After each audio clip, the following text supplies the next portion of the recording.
सैया के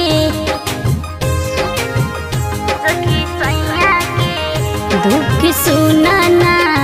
सखी सैया के सोची सोच ढरे अखिया से लो रे सखी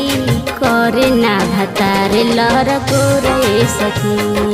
करे ना भतारे लहर को रे सखी मिलल लूबर पातर बहुत कमजोर रे सखी मिलल लूबर पातर बहुत कमजोर रे सखी करे ना भतारे लहर को रे सखी करे ना भतारे लहर को रे सखी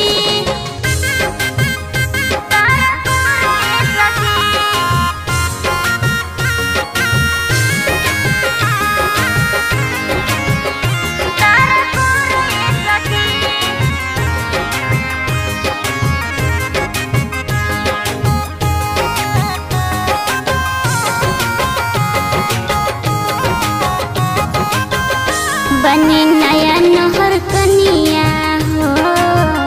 ना बुझे परसनिया हो दुख दिलवा से कैसे कही एकर बिगड़ल रहनिया हो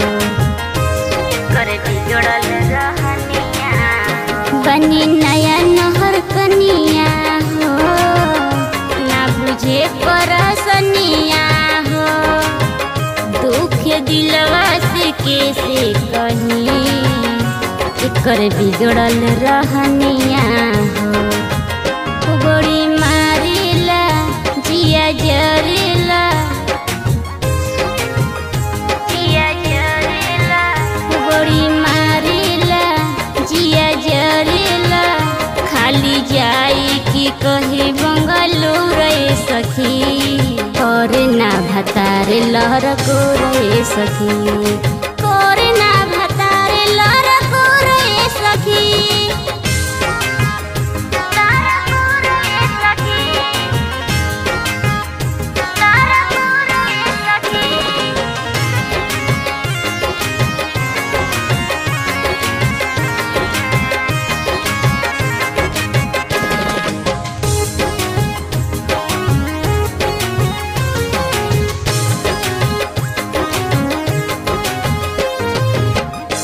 हमर छछना तकाया हो कयावे न माया हो मुने बिने जरम से कहेली मुन्ना भैले बेहाया हो मुन्ना भैले बेहाया हमर छछना तकाया हो कयावे न माया कहेली मुन्ना भैले बेहाया हो रोज रतिया के हरी तकिया के हरी तकिया के रोज रतिया के हरी तकिया के होता जगले हम संझिया से बोरे सखी करे ना भतारे लहर को रे सखी